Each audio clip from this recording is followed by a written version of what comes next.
Muy buenas tardes a todos, muy buenas tardes a todas. Me iré moviendo para no dar la espalda a nadie. Hoy tenemos el privilegio de contar con la presencia de Javier Cercas, escritor español nacido en la localidad cacereña de Ibernando, aunque afincado desde su infancia en Cataluña. Además de por su actividad de novelista, que es la que le trae hoy aquí, Javier Cercas es un activo columnista de prensa. Durante unos años también compaginó la literatura con la docencia en el ámbito universitario. Su obra a estas alturas es conocidísima y para los que la hemos leído y leemos, además de una fuente inagotable de esparcimiento, es una garantía de inteligencia, de penetración psicológica y de calidad en la prosa. Estas y otras muchas cualidades han podido experimentarlas lectores de los más de 20 idiomas a los que su obra ha sido traducida, entre ellos, por supuesto, el alemán. Aprendimos a conocerle y a esperar sus libros a principios de este siglo gracias a Soldados de Salamina, publicada en 2001. Siguieron otros títulos como Anatomía de un instante, Las leyes de la frontera, El impostor o El monarca de las sombras. Últimamente ha dado a las prensas la trilogía Terra Alta, cuyo último volumen, El castillo de Barba Azul, presenta estos días en alemán. Muy buenas tardes, señor Cercas, y bienvenido a su casa. Muchas gracias. Melchor Marín, el protagonista de esta novela, del castillo de Barba Azul, es también el protagonista de las otras dos novelas de la serie. Ha abandonado su trabajo en la policía y ahora es bibliotecario. Su hija, Cosette, se ha hecho una adolescente de 16 años. Poco antes de que ésta parta de vacaciones a Mallorca, se produce un conflicto, del que no diremos nada, entre Melchor y su hija. Poco después, su hija desaparece en la isla del Mediterráneo y Melchor, como uno de esos aguerridos protagonistas de las novelas del siglo XIX que tanto le gusta leer, tendrá que vencer 1001 dificultades para buscarla. Me gustaría, antes de entrar en la novela, me gustaría preguntarle una cosa más relacionada con su labor como escritor en general. Cuando uno lee sus libros, llama mucho la atención que hay un esfuerzo por la claridad, por la precisión, que además es muy de agradecer como lector, se agradece muchísimo. La superficie de su prosa es muy agradable al tacto, podría decirse, ¿no? Es pulimentada, muy suave y de verdad da mucho gusto leerla. ¿Puede ser que este esfuerzo por la claridad sea un regalo que el Javier Cercas docente le hizo al Javier Cercas escritor? Buenas tardes a todos, muchas gracias por estar aquí, muchas gracias por invitarme al Instituto Cervantes, estoy encantado.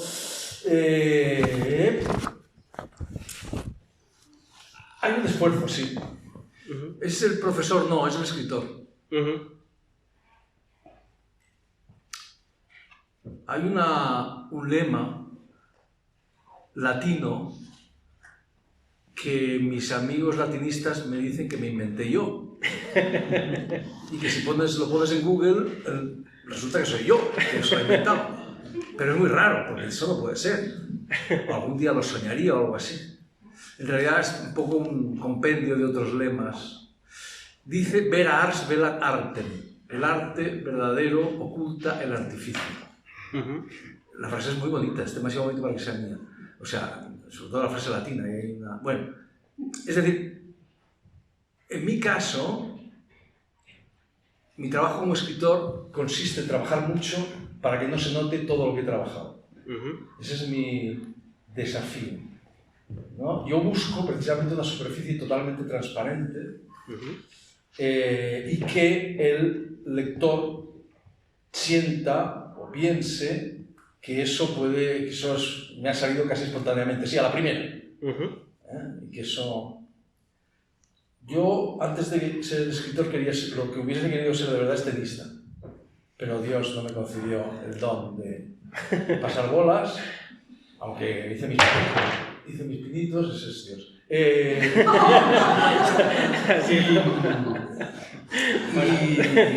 Y yo aprendí, Camus decía, yo todo lo que aprendí sobre moral lo aprendí jugando al fútbol. Yo todo lo que aprendí sobre moral y sobre muchas otras cosas lo aprendí jugando al tenis. Yo jugué hasta los 15 años. Y mi mayor, mi ídolo absoluto era un tipo al que el otro día vi, por cierto, en Barcelona, y se me cayó todo, o sea, estoy a punto de olvidarme de él, que era Ili Anastás, un viejo Sí, claro, rumano. Ili Anastás. Miro a Lorenzo porque es de mi edad y a lo mejor se acordaba. Bueno, poco más. Bueno, no tanto, Y él, claro, tú veías jugar a este hombre y jugaba, que parecía que lo hacía cualquiera. O sea, con una naturalidad, con una facilidad asombrosa. Pero claro, tú podías hacer eso y era muy complicado. Entonces, yo creo que es el ideal clásico, ¿no? El de la transparencia, el de la aparente sencillez. Pero eso que vale para la literatura, en realidad vale para todo. Es decir, quien no es capaz de explicar las cosas... Stephen Hawking decía una cosa que me encanta, porque yo he sido profesor, como tú has recordado, y Hawking decía, quien no es capaz de... Stephen Hawking, el físico, decía, quien no es capaz de explicar la teoría de la relatividad, los fundamentos de la teoría de la relatividad, a unos chavales de 14 o 15 años en 45 minutos y que lo entiendan todo, es que no sabe la teoría de la relatividad. Mi trabajo como escritor consiste en decir las cosas más complejas posible de la forma más nítida posible. Por eso mi ideal de novela mi ideal de libro es el libro fácil de leer y difícil de entender. Es decir, yo aspiro a novelas que se lean, ¿verdad? Page-turners, como dicen los anglosajones, los ingleses, ¿no? Que leas, ¿no? Una página detrás de otras, apasionadamente, de manera absorta, y que al final llegues y digas, oye, espérate, perdona, que tengo que volver a empezar porque no he acabado de entenderlo del todo. La literatura, de verdad, no es la que se lee, es la que se relee. O sea, es lo contrario de esas novelas difíciles de leer, porque hay que pasar las páginas con grúa, ¿verdad? Porque cada página te cuesta muchísimo, y fáciles de entender porque no dicen nada o solo dicen banalidades. Pero esa búsqueda de la transparencia no es resultado del profesor, es el resultado del escritor. Yo fui profesor in partibus infidelibus, como decían, de los obispos que iban... Quiero decir, yo nunca fui un docente vocacional. Claro, no. Yo no era un escritor, o sea, un profesor que de vez en cuando escribía novelas, sino un escritor que se ganaba la vida en la universidad. Ahora algunos estudiantes dicen que era muy buen profesor, y cuando lo dicen yo les digo, ¿por qué no me lo decías entonces? Porque no me lo decías. Porque eso no se dice, hombre. Yo sí lo he dicho alguna vez, como alumno sí lo he dicho, sí. No, es el resultado del trabajo. Hay una... aparte de la intriga que sostiene la novela, que es muy interesante, como es evidente, hay un aspecto que a mí me llamó mucho la atención y que quizá yo creo que la literatura en general descuida en cierto modo. Y es que si el Castillo de Barba Azul fuera una pieza musical, uno de los temas que de alguna manera recorre todo el libro es la amistad, pero no cualquier amistad, sino la amistad madura. Porque todos los personajes del libro son, bueno, menos Cosette, pero los personajes en los que se apoya Melchor son personajes de una cierta edad. Sí.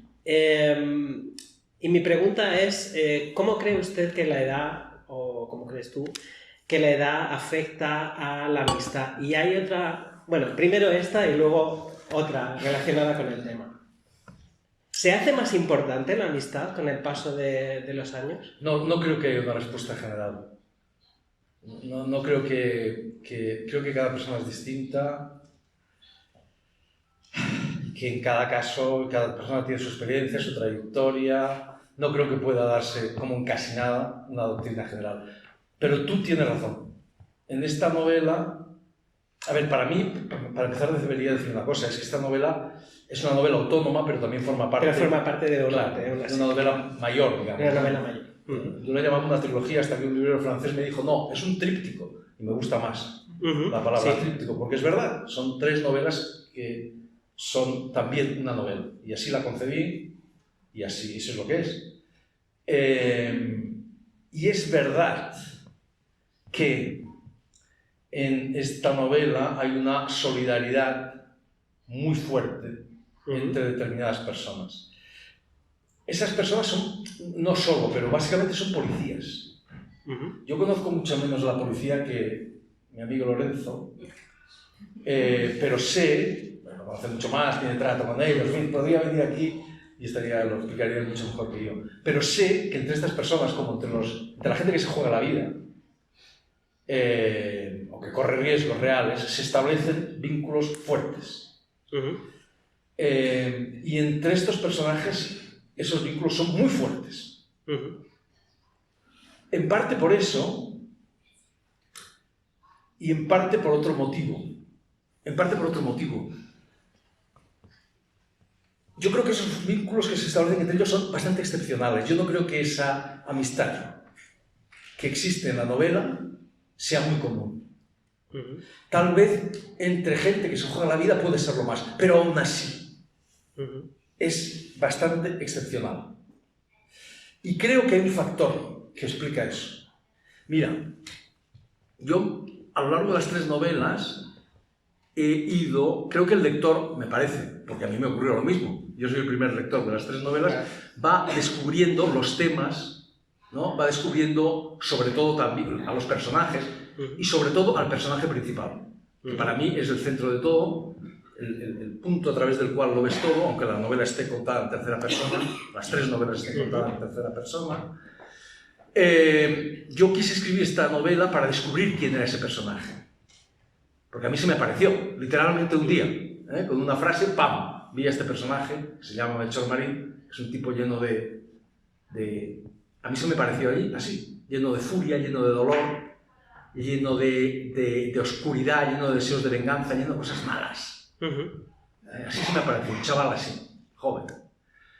Y yo escribí estas 3 novelas para descubrir cómo era realmente. Porque es un personaje esencialmente contradictorio. Alguien ha dicho, lo dijo un crítico, que es un buen mal policía, me parece perfecto la definición, como Don Quijote es un loco cuerdo, pues él es un buen mal policía, y es un tipo lleno de oscuridad, así nace, pero también lleno de luz. A mí me han preguntado muchas veces, como cualquier escritor, te preguntan, Melchor Marín, ¿qué parte de Melchor Marín? Todos nos lo preguntan a todos, ¿no? Sí, claro. ¿Quién es este Melchor Marín? ¿Eres tú? Tal? ¿Cuánto de Melchor Marín? ¿Cuánto de Melchor Marín? Esto nos lo preguntan a todos. ¿Cuánto de Javier Cercas? Eso es. Y hacen bien además preguntando estas cosas. Y mi respuesta es una respuesta bastante clásica, digamos. Melchor Marín soy yo. Ahora viene lo que no es clásico. Esto es Flaubert dijo Madame Bovary soy yo. Bueno, es mentira. Parece que Flaubert no lo dijo, pero da igual. La leyenda dice que Flaubert dijo Madame Bovary soy yo. Entonces yo digo, Melchor Marín soy yo, pero solo en lo malo. Lo bueno lo pone él. Y lo malo es terrible, la oscuridad, la furia, bueno, eso que todos tenemos. Yo lo tenía cuando nació el personaje y lo tenemos todos. O sea, quien no ha sentido deseos de venganza, quien no ha sentido furia, dolor, quien no ha tenido dentro oscuridad, es que no es una persona. Es un mentiroso, o es una máquina, pero no es una persona. Todos tenemos eso, todos lo hemos sentido alguna vez. Georges Bataille lo llamaba la parte maldita. Y eso lo tenemos todos. Y con eso se hace la literatura, además. Bueno, entonces, tiene esa parte oscura, de ahí nace, pero tiene una parte increíblemente luminosa. Asombrosamente luminosa. Tiene, permíteme que lo diga, pero esto lo he descubierto con el tiempo yo. Aunque lo tenía desde el principio, lo he ido descubriendo con el tiempo. Tiene, si me permitís, las 2 virtudes fundamentales, en mi opinión, y estoy dispuesto a defenderlo donde sea, las 2 virtudes fundamentales que puede tener una persona. La primera, que es la fundamental. Esto lo decía Winston Churchill, en un momento de estos... Las memorias de Churchill son muy aburridas, o bastante aburridas, pero tiene momentos de iluminación increíbles. Y Churchill en un momento determinado dice, la virtud esencial es el coraje. La base, el fundamento de todas las demás virtudes. Aquella virtud sin la cual las otras virtudes no existen. Tú puedes ser una persona bondadosa, y obviamente la bondad es una virtud máxima, pero si no tienes el coraje, si en determinada una circunstancia complicada, una guerra, ahora que están tan de moda, otra vez, nunca pasan de moda, no tienes el coraje, puedes ser una persona bondadosa, pero si no tienes el coraje de ejercer esa bondad, ante una situación complicada, te conviertes o te puedes convertir muy fácilmente en un canalla. Entonces, esa es la primera virtud. Y Melchor Marín la tiene por definición, nace así. Lo tiene de manera natural, sin alardes, porque la gente virtuosa nunca la hace alarde de sus virtudes, jamás. La virtud es secreta o no es virtud, y el coraje es la virtud principal, y Melchor Marín lo tiene de manera esencial, consustancial. Melchor Marín no nace así, pero en un momento determinado, ustedes recuerdan, todos ustedes recordarán, incluso los que no son españoles o no han nacido allí o no, todos recordarán el día 19 de agosto del año 2017, en Barcelona hubo un atentado terrible en las Ramblas, un atentado yihadista en el cual murieron muchas personas, pero no todo el mundo recuerda que aquella misma noche, en una localidad cercana a Barcelona, de mar, se llama Cambrils, miembros de la misma célula yihadista intentaron atentar, de hecho mataron a una mujer, los tipos iban con chalecos explosivos que resultaron ser falsos, con puñales, con cuchillos, con tal. Bueno, intentaron atentar y un policía abatió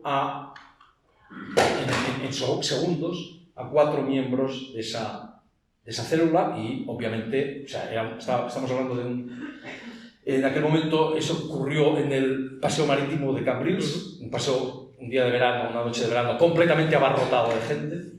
Increíblemente no murió nadie, excepto esa señora a la que apuñalaron, no murió bastante. Este tipo obviamente salvó un montón de vidas, aunque algunos sinvergüenzas lo acusaron de no sé qué barbaridades. No sabemos quién es. Este hombre, obviamente por motivos de seguridad, se ocultó su identidad. No sabemos quién es, seguimos sin saber quién es. A día de hoy ha tenido una vida amarga, eso lo sabemos, y algunas otras cosas. Por ejemplo, que ha leído estas novelas, eso lo sé también. Entonces, en un momento determinado, cuando yo estaba escribiendo la primera de estas novelas, dije, Melchor Marín solo puede ser este tipo. Y yo pude otorgarle la identidad oculta de este tipo, porque los novelistas trabajamos con la basura y con la oscuridad, con las dos cosas que nadie quiere. Aquello que no se conoce es ideal para nosotros. Entonces yo lo doté de la identidad de este policía anónimo que hizo eso. Un acto de coraje evidente que, insisto, salvó montones de vidas. Yo hablé con el policía, con el hombre que llevó la investigación de ese atentado, y me dijo, yo después de esto creo en Dios. Porque es increíble que nadie muriera ahí. Muriera esta señora y esta. Lo normal era una masacre. Bueno, esa es una virtud. Pero hay otra virtud. Esa es una virtud esencial que tiene Melchor Marín. Pero hay otra, que no es menos misteriosa. Y que se llama carisma. Y claro, cuando yo menciono la palabra carisma, todos ustedes a mí se me ponen los pelos de punta, porque, claro, carisma lo atribuimos a los políticos, ¿verdad? Pero el sentido, y yo detesto a los políticos carismáticos, no quiero saber nada de políticos carismáticos. Yo quiero políticos prosaicos, que resuelvan problemas y grises, y nada de carismas, nada de... ¿verdad? No sé ustedes, pero yo eso es lo que pienso, y además cada día más. Pero el carisma, en realidad, la palabra carisma tiene un origen religioso. El carisma era un don, es un don que poseen, una cualidad, un don que poseen determinadas personas y que les permite aglutinar en torno a ellas a un grupo de gente normal y corriente que, gracias a ese carisma, se sobreponen a su propia normalidad, casi hasta su propia mediocridad, la de todos, y son capaces de realizar cosas extraordinarias. Bueno, eso es lo que tiene Melchor Marín. Carisma. Tampoco lo exhibe. Lo tiene de una manera natural. Y lo tenía desde el principio. Pero yo, digamos que en esta novela, en la segunda también es más claro, y en esta novela es aparatos.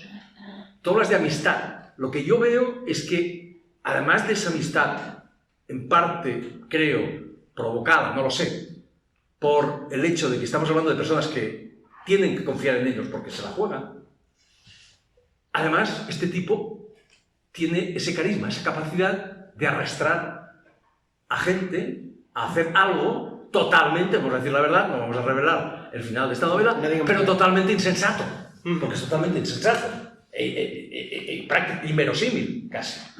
Y sin embargo, son capaces de hacerlo. Entonces, ¿ese tipo de amistad existe? No lo sé. Sí, sí. ¿Sabes lo que decía Larochefoucauld del amor? Es como los fantasmas, todo el mundo habla de él, pero nadie lo ha visto. Pero nadie lo ha visto, sí. Entonces, una amistad como esta es complicada, ¿sí? En el libro también hay referencias constantes en diferentes tonos, no siempre amables, a la novelística del siglo XIX. A Los Miserables, por ejemplo. A la hora de definir la serie también, el tríptico, podría pensarse también en una novela de las del siglo XIX, muy gorda. En el tríptico, sí. Sí. Los Miserables es más gordo todavía. No, pero me refiero a que en cierto modo, claro, en el siglo XIX los escritores escribían para un lector que tenía tiempo, primero que tenía tiempo, y segundo también, por ejemplo, Los Miserables o todas estas novelas grandes estaban escritas también para lectores, estaban pensadas para sustituir a la televisión y a la radio, ¿no? Se leían en voz alta a la familia, por ejemplo, se publicaban en folletines y tal. Cada vez, y esto es salirnos un poco del tema que nos ocupa en este momento, cada vez tiene uno la sensación de que los escritores están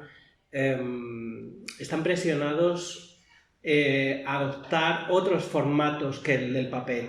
Por ejemplo, en los últimos tiempos se vuelve a la literatura oral, se vuelve al audiolibro, por ejemplo. Lo mismo que los nutricionistas dicen que beber zumo no es comer fruta, ¿escuchar un libro es una experiencia equivalente a leerlo? No lo sé, porque nunca lo he hecho.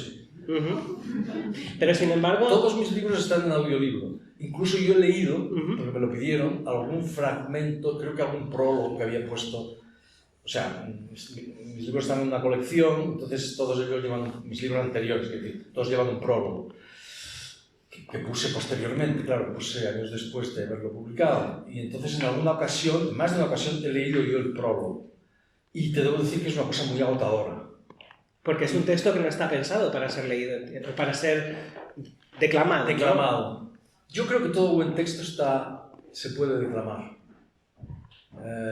Flaubert es famoso, que es uno de mis ídolos, es famoso que él, las frases se decía, puede ser que sea cierto, que las frases las cantaba, ¿verdad? Hasta que una frase no sonaba bien, no la daba por buena. Yo creo que todo texto válido, como decía la canción de Louis Armstrong, si no suena bien no significa nada. Todo tiene que tener una cierta musicalidad, etcétera, etcétera. Pero yo no lo sé, o sea, tengo amigos que escuchan los libros y me parece muy bien, o sea, no tengo nada en contra. No. Y el libro está ahí, ¿eh? Es decir, Madame Bovary es igual leído en silencio que leído, que escuchado. No creo que haya ninguna diferencia. O que leído en la tablet, me da igual, o sea, no creo que eso cambie lo esencial. Incluso lo de leer Bueno, aquí en Alemania, bueno, claro, estamos en Austria, pero... Es igual, es una experiencia equivalente. En alemán no, pero en alemán hay muchísima tradición de eso. Sí, ¿no? sí, sí. Se empieza además con los niños también. Claro, con muchísima más que... Creo que es... muchísima más que en España, en todo caso. Muchísima más que en Francia, muchísima más que en Italia. Entonces eso puede tener un atractivo añadido, ¿no? Ahí hay alguien que está recitándolo, que está haciendo ya una cierta interpretación del texto, y luego viene tu propia interpretación. Está bien, ¿no? Yo no creo que eso cambie lo esencial. Al contrario, creo que puede enriquecerlo. Nunca lo he hecho. No sé, yo soy de la vieja guardia y no... De los que oyen en su cabeza la propia voz. Sí, yo oigo la voz del que leo también, y del escritor que estoy leyendo. Sí, creo que nos pasa a todos. Sí, yo creo que sí. Hombre, yo pienso, por ejemplo, en personas, en escritores que tienen una voz muy reconocible. Yo qué sé, yo estoy pensando en Antonio Gala, por ejemplo. Últimamente yo he estado leyendo, porque bueno, anda por casa, una recopilación de artículos que Antonio Gala publicaba en El País y tal. Y casi es inevitable, ¿no? Uno está leyéndolo y está oyéndolo. Sí, el estilo de un escritor es una voz. Sí, claro. Se habla de una voz, claro. Claro, una voz propia, ¿no? Una música y tal. Una música propia, sí. Una cosa muy curiosa del libro también es que se contraponen los personajes, bueno, Cosette y Melchor Marín, hablan de una cosa que todos los lectores y todos los que hemos leído desde pequeños sentimos como una cosa muy personal, que son los gustos literarios. ¿Tiene algo de autobiográfico esto? ¿Existe lo mismo que se habla de la huella de carbono? ¿Existe la huella del lector con las lecturas que nos han hecho, que nos hacen? Claro, pero en mi caso y en el de todo el mundo, ¿no? Uh-huh. Nosotros somos nuestros gustos. Eso es lo que somos básicamente. Uh-huh. Pero en mi caso y en todos. La literatura la hace el lector. Esto es tengo en la cabeza un librito, o vamos a ver cómo sale, que se va a titular Malentendidos de la modernidad, que además voy como dando en cápsulas. Ahora en Venecia tengo que ir a hacer una cosa y daré una primera parte del libro seguramente, porque creo que hay muchos malentendidos en nuestro tiempo, que vivimos de malentendidos creados hace un par de siglos. Malentendidos quiere decir supersticiones o simples mentiras. ¿Por ejemplo? Por ejemplo, la idea de que el protagonista de la literatura es el autor. Eso es completamente falso. Y además es muy reciente. Eso viene sobre todo del romanticismo, pero no es así. Hay un momento en que uno de los personajes de la novela, un personaje fundamental que le llaman el francés, es el bibliotecario de la cárcel a donde va a parar Melchor Marín cuando tiene 18 años. Y es el que le introduce de algún modo en la literatura, sin él quererlo. Es el bibliotecario de esa cárcel y en un momento determinado le dice a Melchor Marín una de las pocas verdades absolutas que yo conozco. Yo conozco muy poquitas verdades absolutas. Y una de ellas es, dice el francés, la mitad de una novela la escribe el autor, la otra mitad la escribe el lector. Eso es así, es una verdad absoluta.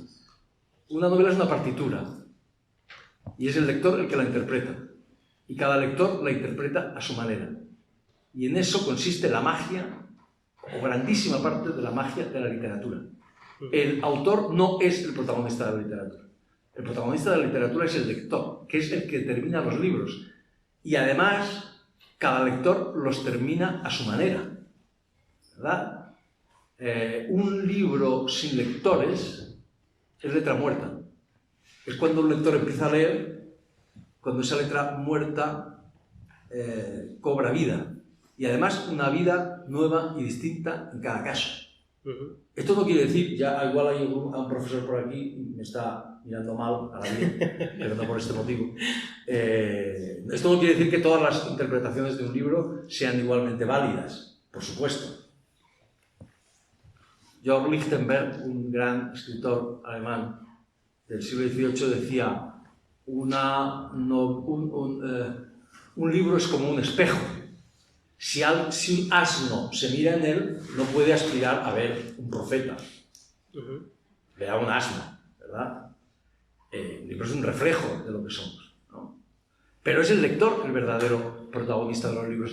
¿Quién carajo era Homero? No tenemos ni idea de quién era Homero. Ni siquiera sabemos si era una colectividad o tal vez lo más probable parece es que fuera un escriba, simplemente un escriba que recoge unos poemas que se van diciendo a lo largo de los siglos. No tengo ni idea. ¿Quién era Shakespeare? Sabemos poquísimo de Shakespeare. De Cervantes sí sabemos un poquito más, pero no nos importa un carajo. Era un personaje borroso y sabemos mucho más que de Shakespeare. ¿Quién nos importa? Nos importa Aquiles, nos importa, ¿verdad? Ulises, nos importa. A Don Quijote y a Sancho Panza los llevaremos siempre en el corazón. Son nuestros amigos. Pero Cervantes es un tipo, insisto, borroso, podría ser cualquiera. Esto es así. El protagonista. ¿Y por qué? Porque nosotros, los lectores, les damos vida a esos libros, a esos personajes. Entonces, esto es así. Y discúlpame, esto no es populismo, ¿eh? Detesto el populismo político, pero también el populismo literario, o sobre todo el literario, antes incluso que el político. Esto no es populismo. Hay una carta maravillosa de Virginia Woolf, una de los escritores menos populistas del siglo XX, más elitistas, como se dice ahora, ¿verdad? En la que riñe a sus lectores. Dice, ustedes, a uno de sus lectores dice, ustedes, los lectores, creen que nosotros estamos aquí arriba, como yo ahora, aquí en el púlpito, lanzándoles nuestra sabiduría acumulada, y ustedes la reciben, la consumen pasivamente, ¿verdad? Y ella dice, nada más lejos de la realidad. Esto es un diálogo entre ustedes y nosotros, o entre ustedes y nuestros libros. Y sin ustedes no existe el diálogo. Acabo, Paul Valéry decía una cosa más elitista que Paul Valéry, ya no hay nadie, ¿verdad? Menos populista, ya no hay nadie. Paul Valéry dice una cosa absolutamente maravillosa. Dice, las obras maestras no las escriben los escritores, no las hacen los escritores, las hacen los lectores. Lectores empecinados, lectores dotados, dice, y la expresión es maravillosa, dice, de una inocencia armada, me encanta, una inocencia, pero armada al mismo tiempo. Lectores capaces de descubrir en los libros cosas que ni siquiera el propio escritor era del todo consciente de haber escrito en ellos. Entonces, eso es así. Esto es una superstición absoluta. Nosotros los escritores pasábamos por ahí. Sin los lectores, la literatura no existe. Entonces, eso es así. Tú decías que había una visión de la literatura del siglo XIX, a veces crítica, ¿no? En realidad, lo que ocurre... Cosette se emancipa de su padre, en ese sentido, ¿no? Claro, exacto. Y sabía que te referías a eso. Me imaginaba que te referías a eso, porque en realidad hay una visión entusiasta de la novela del siglo XIX. ¿Por qué? Pues porque Melchor Marín, el francés, que es un animal, por cierto, no es un señor refinado ni nada de esto, es una bestia que ha matado a su mujer y al amante de su mujer, y por eso está en la cárcel, y a martillazos. O sea, estamos hablando de una auténtica bestia. Pero es un gran lector y ha escrito sus memorias y le dice a Melchor, las únicas novelas buenas son las del siglo XIX. Las demás todo es basura. Y Melchor se convierte en un lector furibundo de novelas del siglo XIX. Lo que ocurre, y así empieza de algún modo, no, así empieza no, pero sí está en el principio de la novela, es que cuando Cosette, su hija, para Melchor, Los Miserables es mucho más que una novela. Es un talismán, es el espejo, es el instrumento a través del cual lo ve todo. ¿Verdad? Y es también, dice, un hacha, un instrumento de defensa también. Es el libro, es eso, es un fetiche para él, ¿no? Y este libro esencial para que le cambia literalmente la vida, es un libro que le cambia la vida. Cuando lo lee por vez primera en la cárcel, lo convierte en un lector, le descubre su vocación. le descubre quién es realmente, le devuelve su propia existencia, que estaba dispersa por ahí.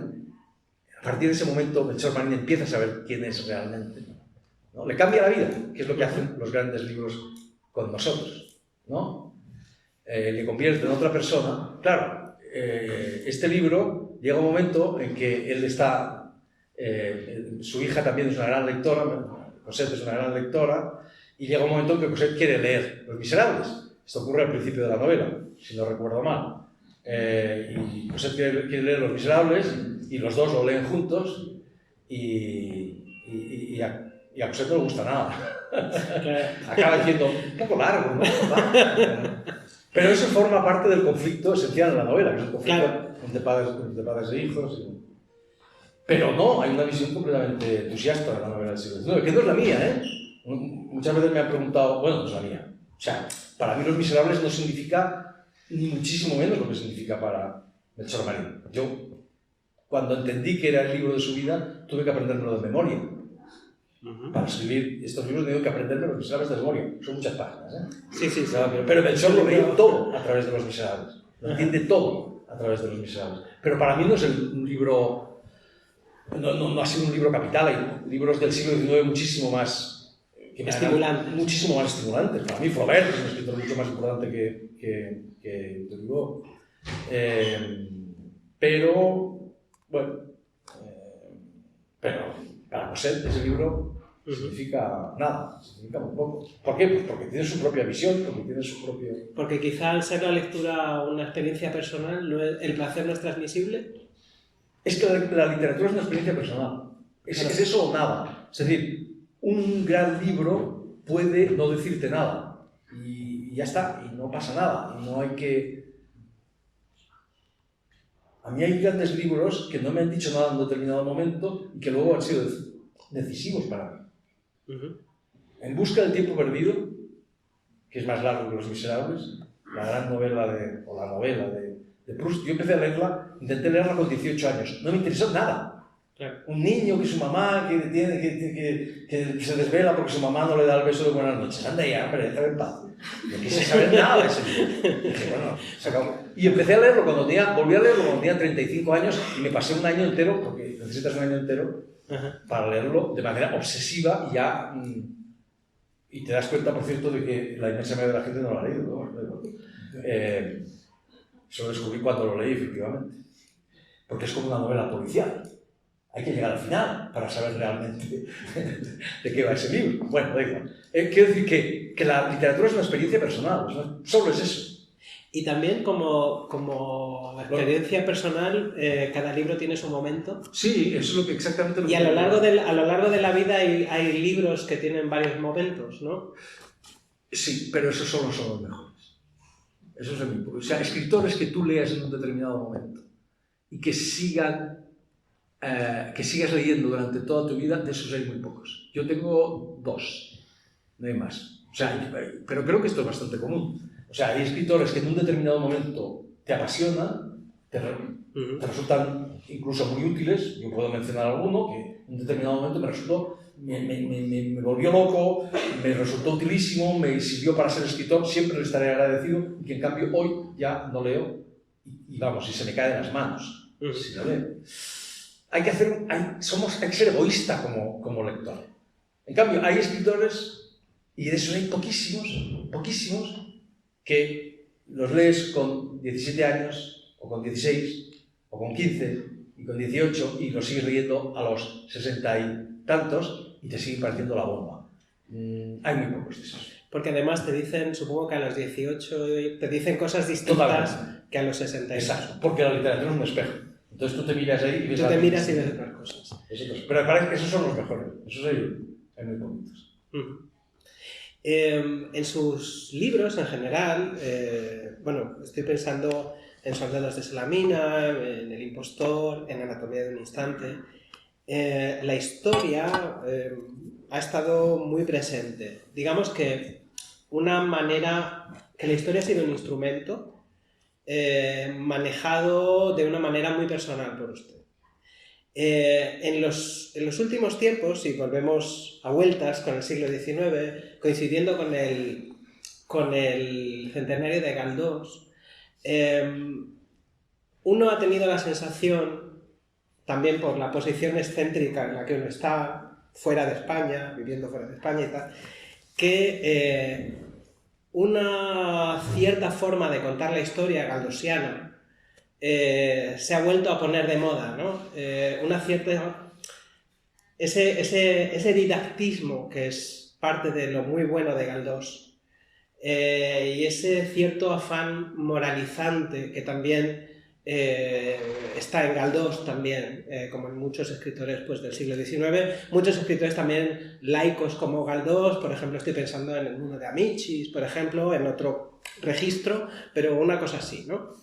Y sin embargo, su forma de manejar la historia nunca ha sido así, tengo yo la sensación. Mientras Galdós ofrece siempre, o Galdós o los escritores de su escuela, es que no quiero decir ningún nombre de escritor reciente español que haya utilizado la historia así, pero mientras en Galdós y sus correlatos todo han sido respuestas muy claras, en sus libros da la sensación de que usted huye conscientemente de eso. Sí, del todo. Yo soy totalmente contrario a cualquier idea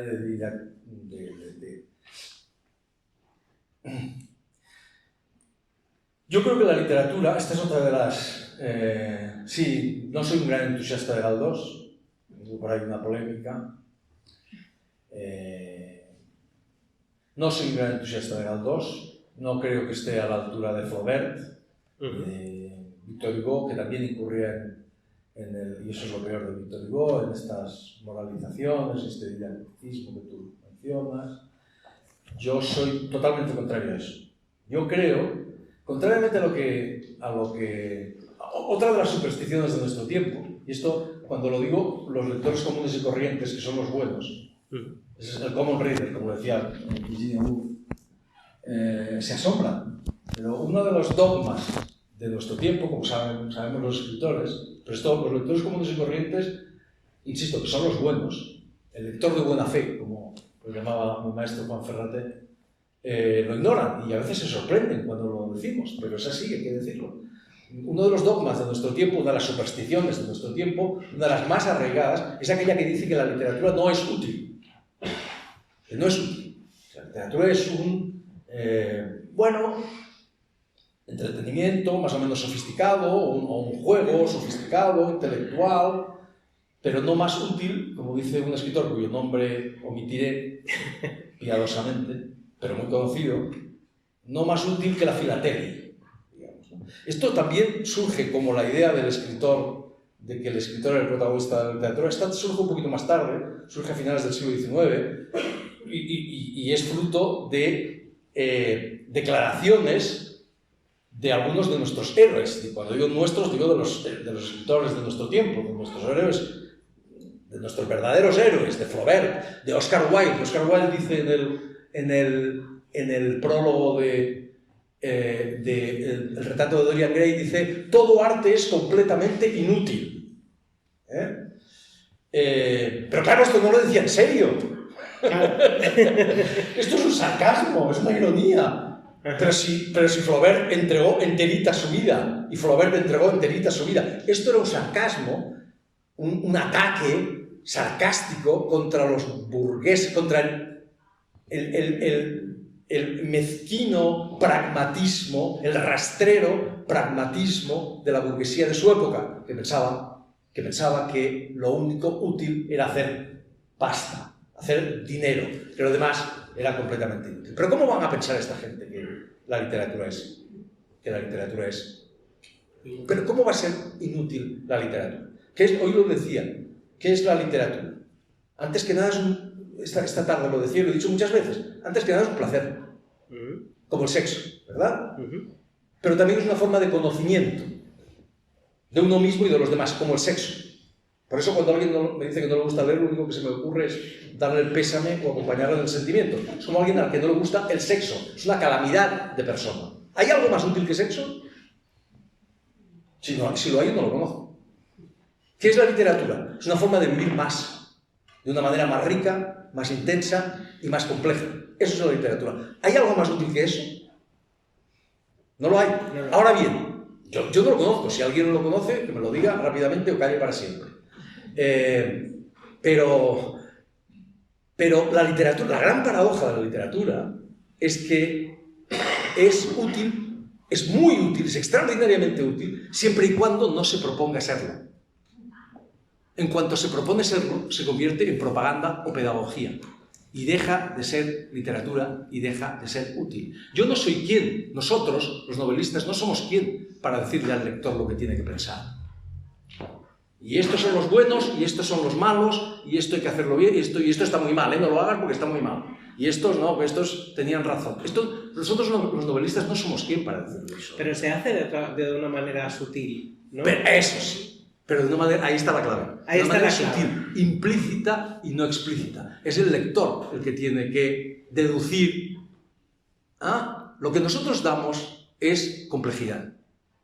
Lo que nosotros damos es, lo que nosotros mostramos al lector, lo que debemos mostrarle al lector, es la infinita complejidad de los seres humanos. Nosotros no juzgamos. Para juzgar están los jueces.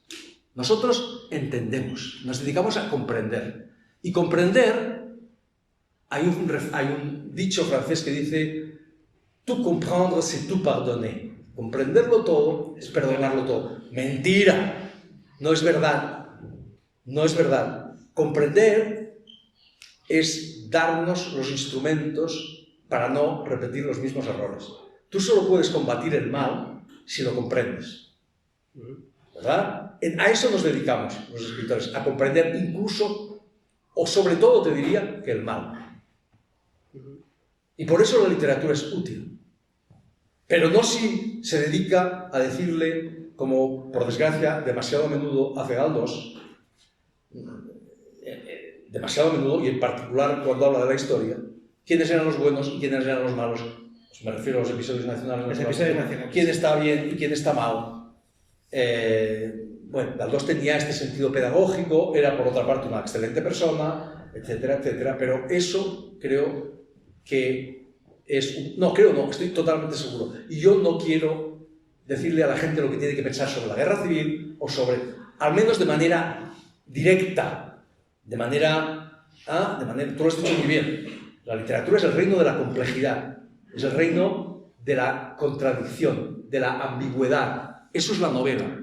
Y por eso, el instrumento esencial de la novela se llama ironía. Ese es el instrumento de conocimiento esencial de la novela. Así la creó este señor que se llamaba Miguel de Cervantes.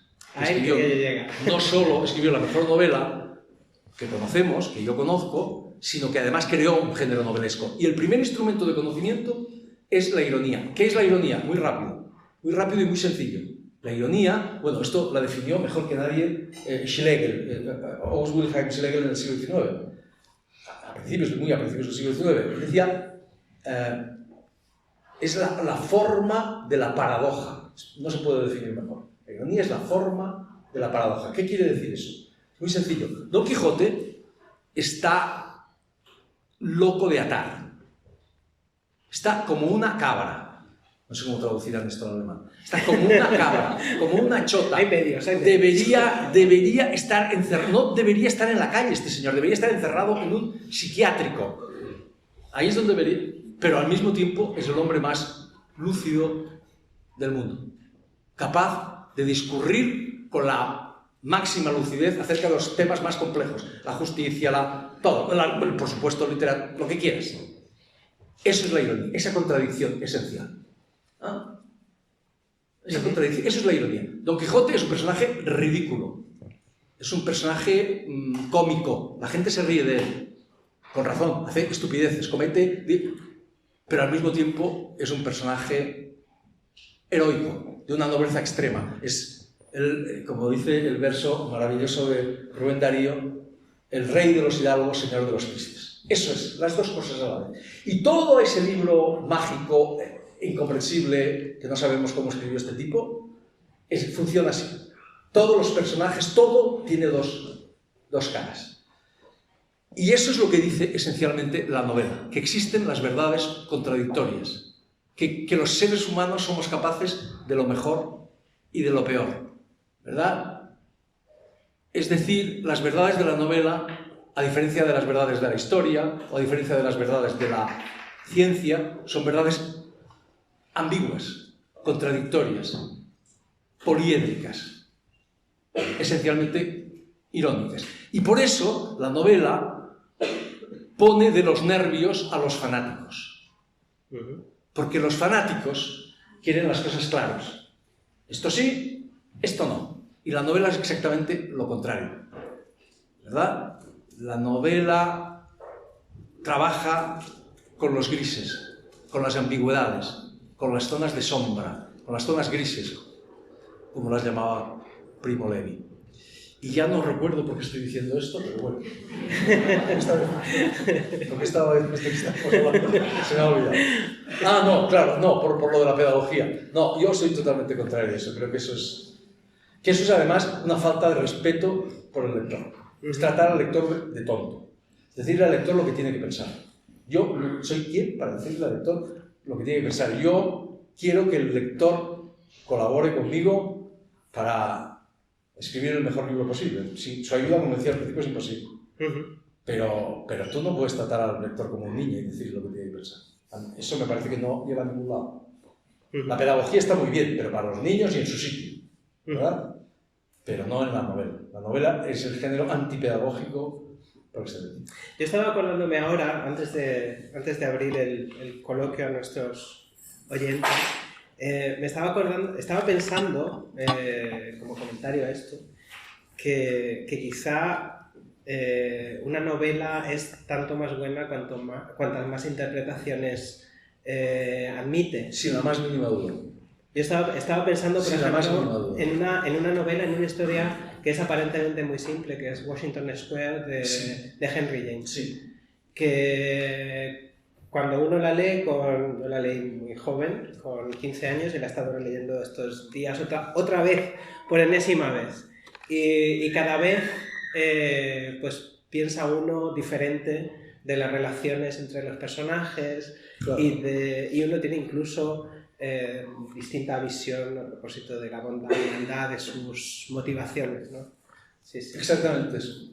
Yo intenté argumentar esto en un librito que no está traducido al alemán, pero sí está traducido a otras lenguas. Son unas conferencias que di en Oxford hace años, que se titula El punto ciego. Sí, intenté argumentar exactamente eso que has dicho, que cuanto más ambigua es una obra, mejores, porque más interpretaciones tolera. Como la realidad, supongo, ¿no? Que es... Por una parte como la realidad y por otra parte, ¿por qué seguimos leyendo El Quijote? Porque es infinitamente ambiguo. ¿Por qué seguimos leyendo Hamlet? Porque es infinitamente ambiguo. Porque cada generación aporta cosas una visión distinta, ¿no? Exacto.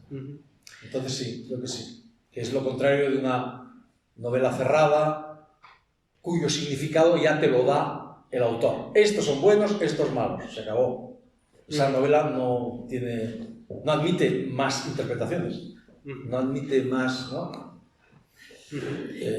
Y escribir una novela así, ya por último, y cortito. Es el maestro, es un Henry maestro James de la antigüedad. Sí.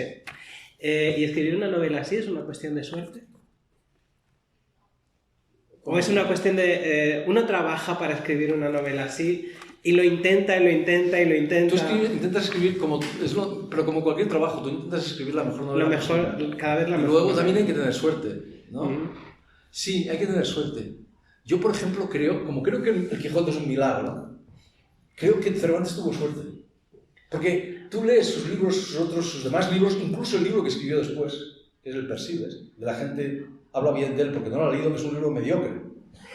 Sí, uno tiene la sensación de que Cervantes sin El Quijote hubiera sido un autor a pie de página. Sí, una nota a pie de página. Sí, bueno, pero es que en aquella época...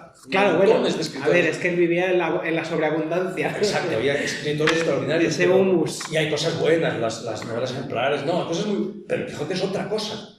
Entonces, algo ocurrió allí que podemos imaginarlo, todos tenemos nuestras teorías, a propósito. Teorías y tal. Yo creo que fue algo completamente elemental. Es que encontró una pócima mágica. Sabemos, y está fantástico acabar hablando del Quijote, sabemos que él empezó escribiendo... Los 5 primeros capítulos. Una novelita, una novela como las novelas ejemplares. Y dijo, novelas muy breves. Y el protagonista es solo uno, que es este loco. Tipo loco, viejo, que se ha vuelto loco leyendo libros de caballerías. Esto es lo que tenía en la cabeza. Pero de repente aparece el gordo. Aparece el compañero.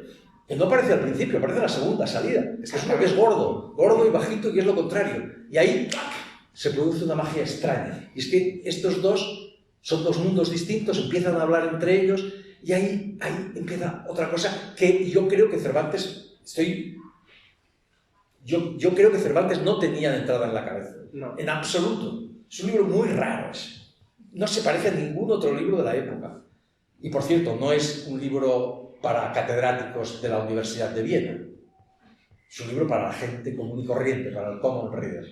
Es un libro esencialmente popular. Lo digo porque cuando mencionas la obra, oh Dios mío, esto hay que ser una persona muy seria y hay que leerlo. No, hombre, supongo que por antigüedad... Es un libro cómico. Claro, es un libro de risa, sobre todo. Es un libro de risa, más que nada. Y fue un bestseller en su época, etcétera. Pero supongo que también lo que ha pasado es que, claro, al pasar el tiempo, pues hay una cierta cantidad de cosas que se pierden al lector moderno porque no forman parte de su vida diaria. Hay solo un pequeño problema lingüístico. Es que es un castellano un poco arcaico. Esta es la verdad. Un poquito, pero si el lector común y corriente hace el esfuerzo de habituarse a esa lengua que parece más antigua de lo que es, ¿no? Entonces ya el libro fluye solo y es una de las mejores cosas que se puede hacer en esta vida después de la otra.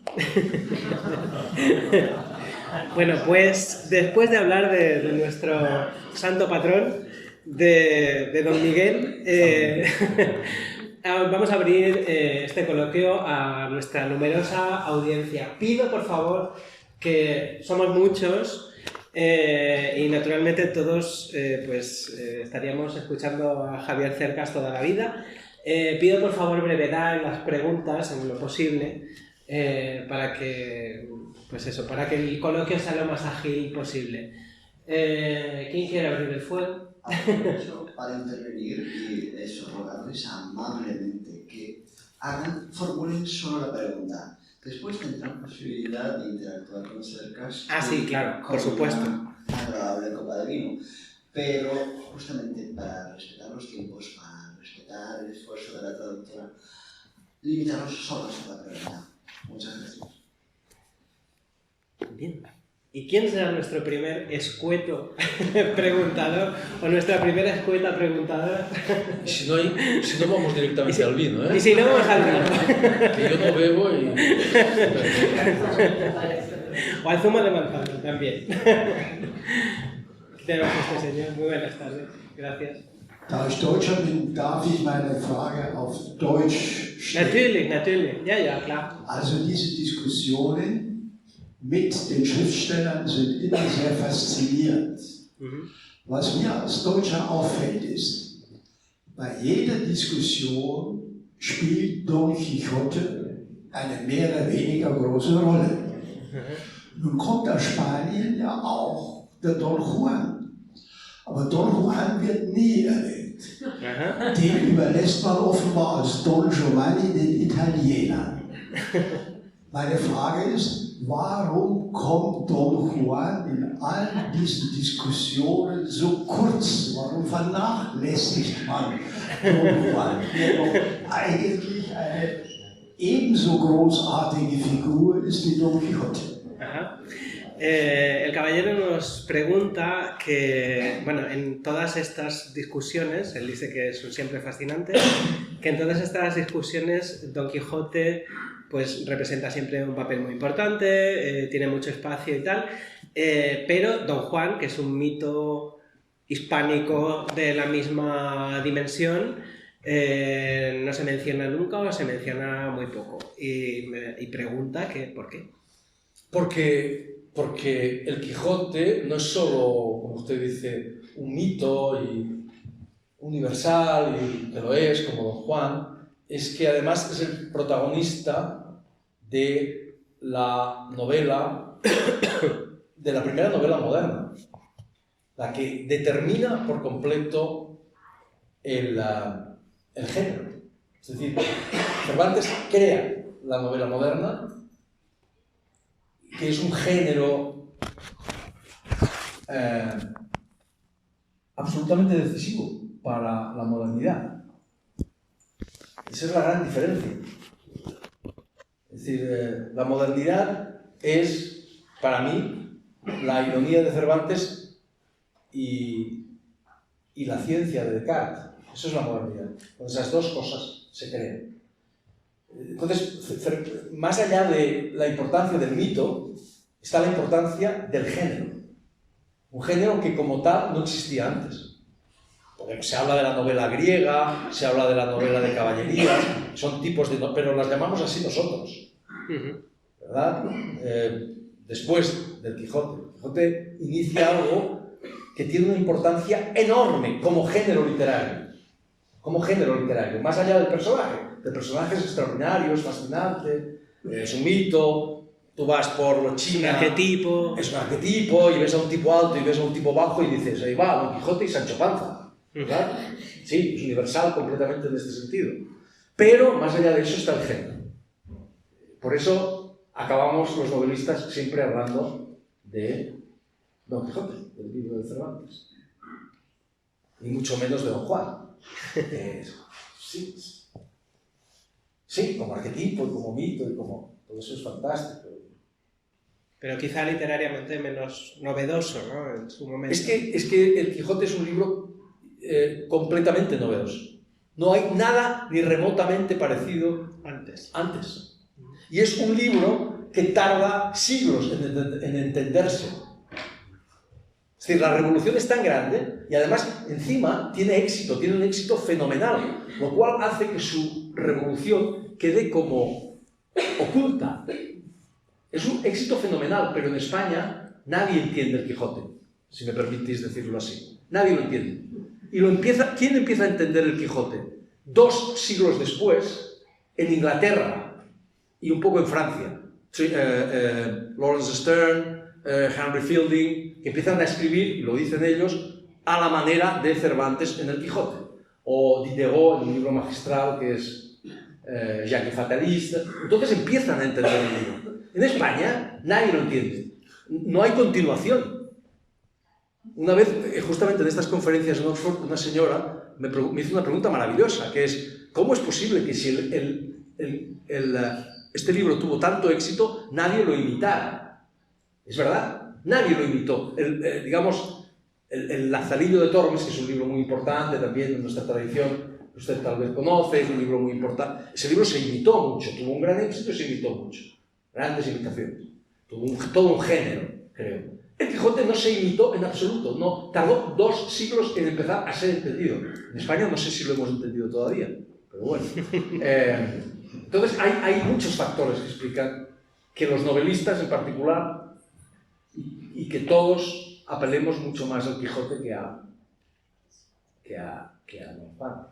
Que es un mito universal, efectivamente, que ha tenido muchas variantes. No sé si respondo a su pregunta.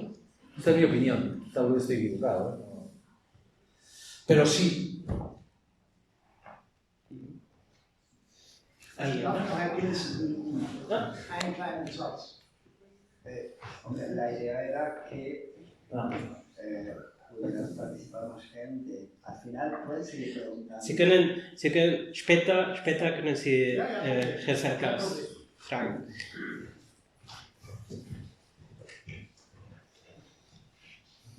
Hola, señor Cercas, un placer tenerlo aquí en Viena. Era tan solo para preguntarle, ha hablado ahora sobre el Lazarillo de Tormes. Me gustaría preguntarle qué opinión tiene sobre la novela picaresca o la figura de pícaro actualmente en la España moderna. Gracias.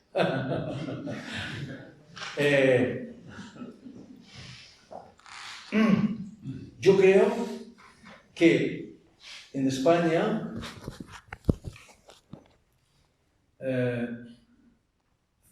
Cervantes fracasa y quien triunfa es Quevedo, que es digamos, el autor de la novela picaresca más notoria, junto con el Lazarillo.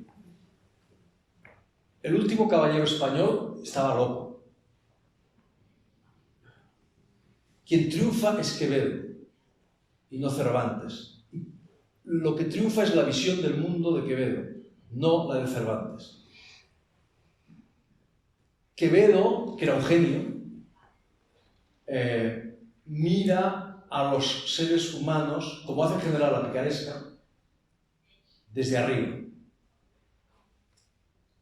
Desde arriba. Y se ríe de los seres humanos genialmente, ¿no? De todo el mundo se ríe. Cervantes mira a la gente desde abajo y se ríe, pero no se ríe de la gente, se ríe con la gente. Es la gran, inmensa diferencia. Y Cervantes es capaz de mostrarte a un, disculpa traductora, destripaperrones, o sea, no sé cómo Labriego, un agricultor. Un agricultor, un pobre hombre, y te lo muestra de una manera que es deslumbrante. Cervantes, como Velázquez, en eso se parece, tiene un respeto por la gente más, por todos, porque en el Quijote todo el mundo es interesante. No hay nadie que sea un canalla, como el Quevedo, los de patadas, y en la picaresca, los de patadas. En Cervantes nadie lo es. Del todo, al menos. No, hay tipos que hacen maldades a Don Quijote y tal. Entonces hay una especie